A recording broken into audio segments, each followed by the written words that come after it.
Hey there guys, and welcome back. On this week's show, part 3 of our cigar box ukulele build.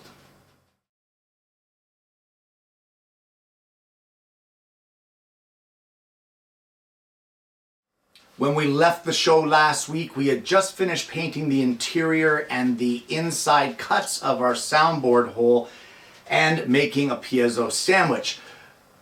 Today, we're going to start the show with mounting that piezo as well as the electronics. Well, as I mentioned earlier in the series, our piezo sandwich here will get mounted directly below the bridge. So we will end up on the underside of our lid here. We're going to cut away some of this paper sticker that's on here, and we're going to mount our piezo and glue it and clamp it in place. As well, we're going to work on dressing our wires and installing our jack and our volume switch.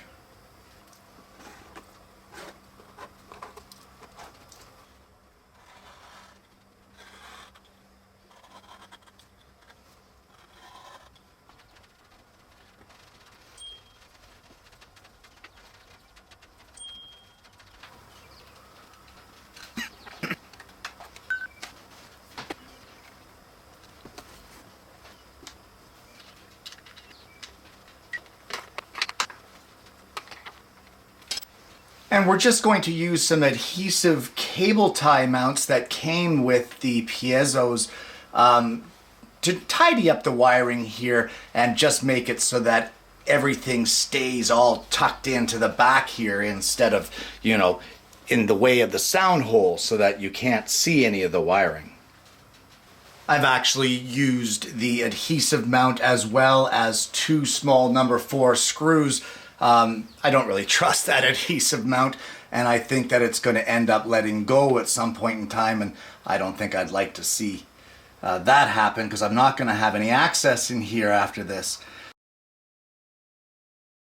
Well, the next thing that I want to concentrate on is the headstock, and I said that I wanted to do a little accent there, and I do. And in fact, I have myself a nice little maple leaf there. I'm going to end up cutting this out on the scroll saw, and once that's done, I'm going to mix up some resin and fill the cavity with resin. So I'm just going to mix up this epoxy resin here. I think I have a little too much for what I actually need it for, but that's okay. I'd rather have too much than not enough. So once I get this mixed, I'm going to add some dye to it. Now it's a dye color that I've never used before, so I'm kind of taking a chance that way. But we're going to try and add a silver dye to this. On the back of our maple leaf cutout, I have some clear plexiglass clamped in place, and that's just to keep the resin from oozing out. The smoother the surface of your mold, the shinier and more clear your casting will be. So we're just going to put a little bit of this silver dye in here. Let's see if that's enough. Oh, that's pretty funky. That almost looks like soap. Okay, I dig it. I like it. Okay, so I'm going to pour this here now very carefully into our maple leaf, and we're just going to let gravity do its job and fill the entire cavity.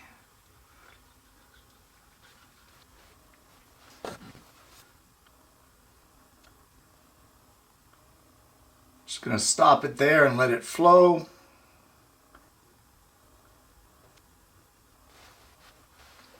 And once you get the entire cavity filled up, you can just let it cure. While we're waiting for the headstock to dry up, we're going to start working on the bridge.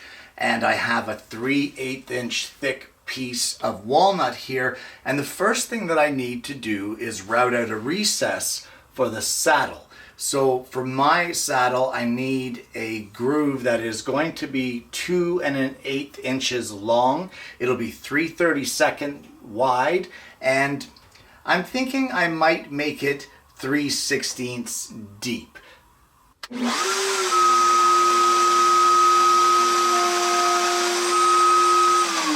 Well, now that I have that groove routed out of there, I'll show you what I have in mind for the bridge. It's a little large, it's a little unorthodox, but it's pretty darn cool. And I think this is what I want for the bridge of the ukulele. There is shaping that needs to be done on the wings of our bridge, but once you do the shaping, you won't be able to cut out the wings of the eagle. So I think what I would like to do here is take this over to the scroll saw, and we're not going to cut the whole design out. We're just going to cut the ends of the wings up until our second line here, which also coincidentally is the same line that our recess was routed in. Well, now that we have that cut, I'm going to measure out, or I have measured out, 1/2 inch from our recess to the outside of our bridge, and I'm going to take it over to the oscillating drum sander. I'm going to put it up on end, and I'm going to give a gradual curve here and sand this whole end of our bridge off to form the wings of the bridge, leaving only 1/8 inch thick material there when everything is said and done. Now, I will lose that section of my pattern during this process, and that's why I cut the wings now, not later.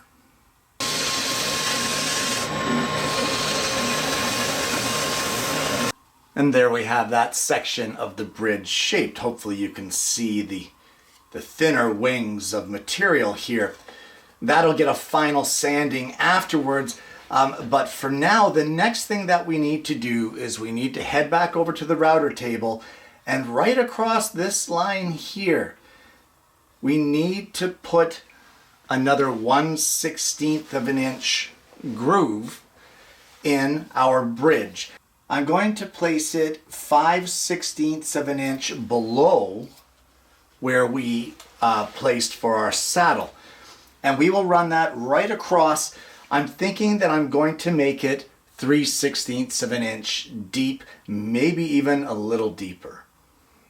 And now, very carefully, using a sharp chisel, we're going to chisel down on a 45-degree angle just outside of our kerf here for our saddle and down into that recess that we just did. That will be the ramp that our strings will travel down through in order to connect to the bridge.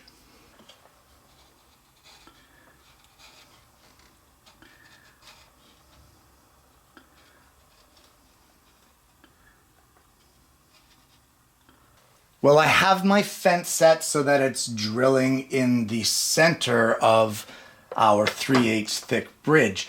And I have drawn out our holes for our strings. They're spaced 9/16 of an inch apart. For those of you who like metric, that's 14 millimeters. So I'm going to drill these 4 holes, and they're going to get drilled until they just enter this groove that we just finished chiseling.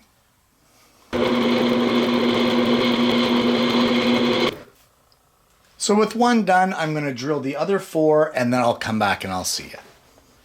So with those 5/64 inch diameter holes drilled in through the bottom of our bridge and just inside of our section here, we can now take it over to the scroll saw, and we're going to finish cutting out our eagle profile, and then we'll give our bridge a good sanding. And when it's all said and done, you should have a bridge that looks something like this. That's pretty cool. I like it. And then, of course, your saddle will get placed in the groove right there on the eagle. So there's not much more that we can do with this at this point in time. We basically have to leave this now because our headstock is not dry. However, we can take this box over to the drill press, and what we're going to do is we're going to drill some pilot holes that will coincide with the dead center of our 4 corner blocks here, and we will drill them right through the lid, and then I'll show you how we're going to hold this lid closed. Well, with all of my holes drilled, what I have are these little brass washers. and I will place them here on the front body of the ukulele, and we will use some number 8 by 3/4 inch brass screws, and we will secure our lid down in place.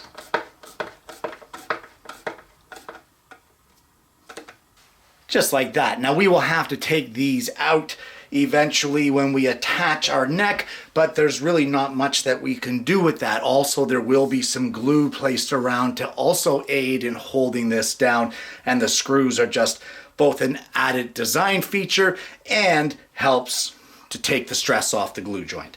So I'm going to take the other 3 and install them just temporarily for now, and at that point we're kind of in a holding pattern. Well, due to the fact that we still have wet resin in the headstock of our ukulele, we're pretty much at a standstill for now. So once that resin is dry, I'll come back and see you, and we'll move forward with the installation of the neck on the guitar, or sorry, on the ukulele body. And with our neck accent dry, it's just time to connect our neck to our ukulele. So we're going to apply a good bit of glue now to our neck, screw this together. As well, I'm going to run a bead of glue all the way around our perimeter here, close our box, screw it and clamp it back together, and then we just have to sit and let that dry up. Well, this is where a really good project can turn really bad really quickly. And what I mean is, be sure, guys, when you screw this together, that you clean up the squeeze out that's created when this all pulls in, because honestly, that dried squeeze out later on is going to be the biggest eyesore ever, and you will forever look at that and think, oh my goodness, why did I not clean that up?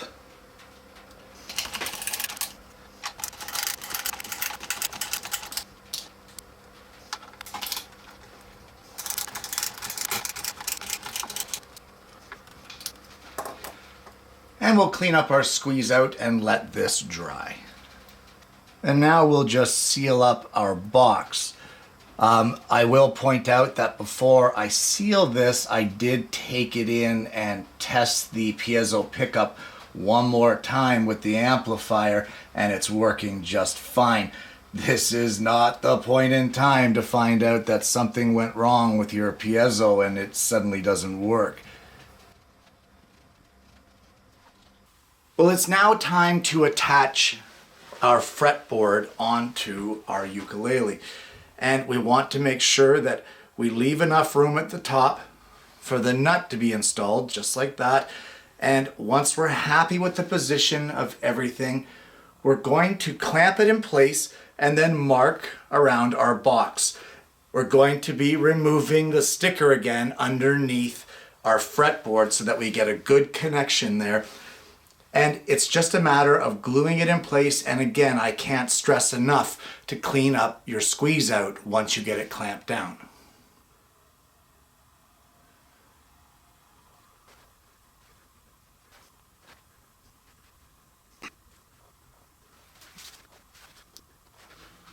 Well, now it's time to mount the bridge, and accuracy in measurements count here, because it's not so much the position of the bridge that matters so much as it is the position of the saddle. It all relates to the intonation of the instrument. So the scale length is the measurement from the nut here at the very top of the fretboard to the saddle, which is mounted in the bridge. Your halfway point is the 12th fret. So what you need to do is, I have our nut clamped into place to get a measurement on, and we need to take very careful and very precise measurements from the nut here at the end of the fretboard to the center of our 12th fret. And that center for us falls at 7 17/32 of an inch. I know. Weird, but whatever. So what we're going to do is we're going to place a ruler on this side, center with our 12th fret, and measure down 7 and 17/32, and we're going to place a mark. Then we're going to place our ruler on the opposite side, measuring from the center of the 12th fret, 7 and 17/32, and place a mark. And then we're going to draw a straight line directly across those two marks.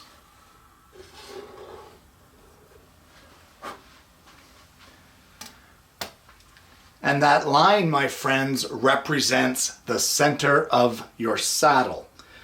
So all you need to do now is center your bridge top to bottom on your instrument, making sure that your saddle line aligns exactly with that mark.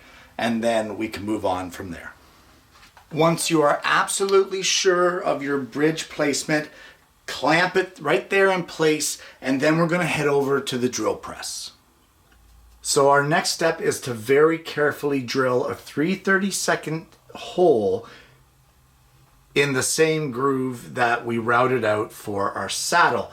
And what that's going to be is we're going to place a dowel pin in there to keep this bridge from shifting when we glue it. Just remember, guys, you've got a piezo mounted underneath there, so set your depth stop to stop before it digs into your piezo pickup.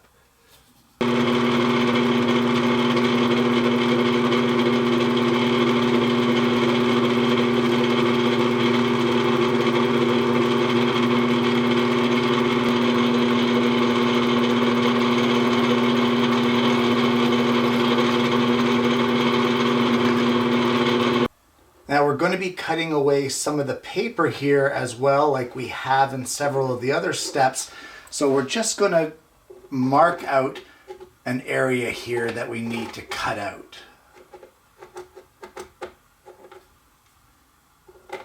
Just like that.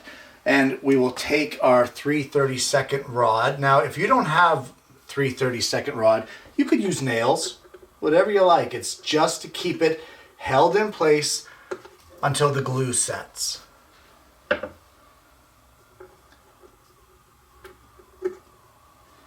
And we'll just make sure that those dowels took and that this isn't going to shift. No, that's good. It doesn't move. The dowels hold it securely in place. We'll just test this other one. And once the dowel is in the hole, yes, it's secure. All right, so we'll cut away the paper underneath our bridge, and once we get that done, well, then it's time to glue up our saddle, or our bridge rather. And now it's time to glue and clamp this in place.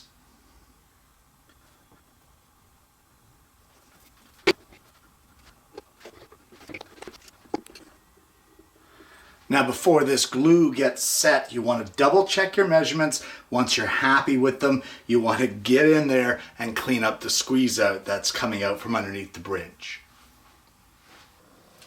Well, with the bridge glued on, the neck is all dry, all of that stuff, the fretboard glued on, there's not much left to do other than install the tuning pegs, install the nut, and then test it and adjust the action of your strings. I can't exactly give you specifics on that because each individual instrument is different. I can tell you that with mine, the bridge was much too thick, and because of that, the saddle made the action of the strings way too high. I ended up having to take a sander to that bridge and taking it right down.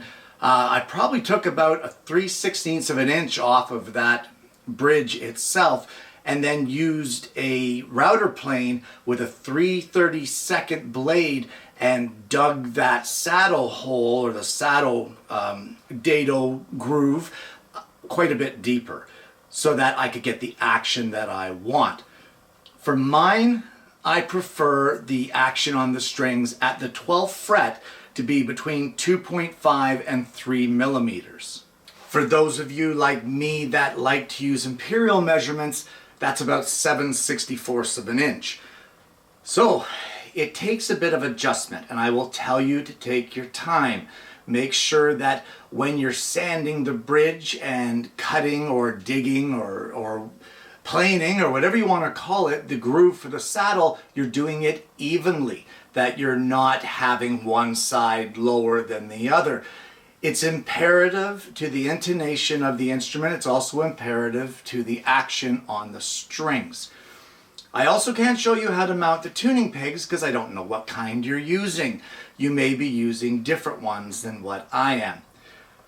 So after all of that is done and you're happy with the action of the strings and happy with the sound of the instrument, you can remove the strings and apply a finish to both the bridge and the neck and the headstock.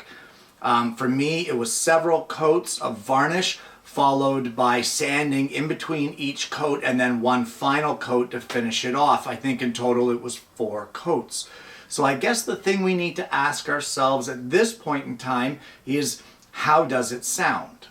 Well, a cigar box uke is not known for its acoustic qualities due to the fact that the soundboard, which is the lid to the box, is not thin enough to really resonate and project sound.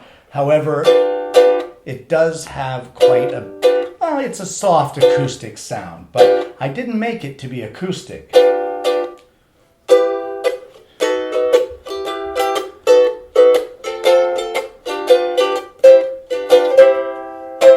So what if we plug it in?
And there you have it, a cigar box ukulele.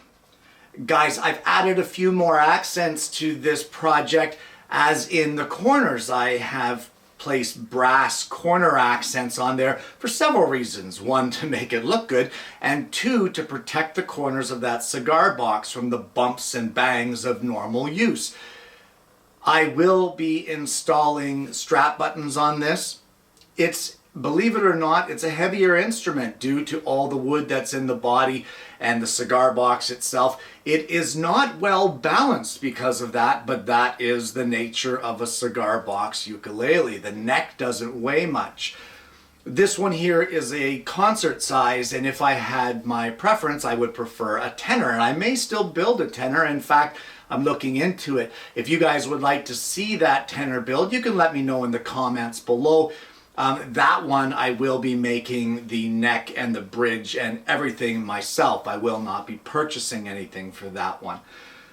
Guys, this build has been a lot of fun. Hopefully you enjoyed the sound test there, and I don't know what else to tell you on this one other than, if you love musical instruments and you love playing them, and if you're a fan of ukuleles, you really have to give this one a try. As long as you take your time, the build is not unobtainable. It is a very doable build for the most basic of woodworking skills, especially if you buy a pre-made neck like what I did here. It did require a little bit of shaping and trimming and that sort of thing, but that's not hard to do. If you don't have the spoke shaves to do that sort of thing the way that I did it, you can just sand it. You don't need special tools. You have to try this one for yourself, guys. What a load of fun. Guys, I did not expect this to be a 3-part series, with the last episode being as long as what it was. I did not want to carry it on to a 4th episode. I didn't think we had enough material to carry on one more, and yet I didn't want to cut you short at the end. So this is what it is. It's 3 parts. I hope you've enjoyed it. It's been a load of fun for me. I hope you're going to try this for yourself, and more importantly, I hope you're going to join me again next week when I bring you yet another Alternative Tuesdays. Guys, if you haven't already, please don't forget to like and subscribe. Click the bell so that you don't miss the notifications of future episodes of the show. We have a load of fun here on Tuesdays. It could be anything on Tuesdays. You never know what you're going to get. And Fridays is the woodworking episodes of the program.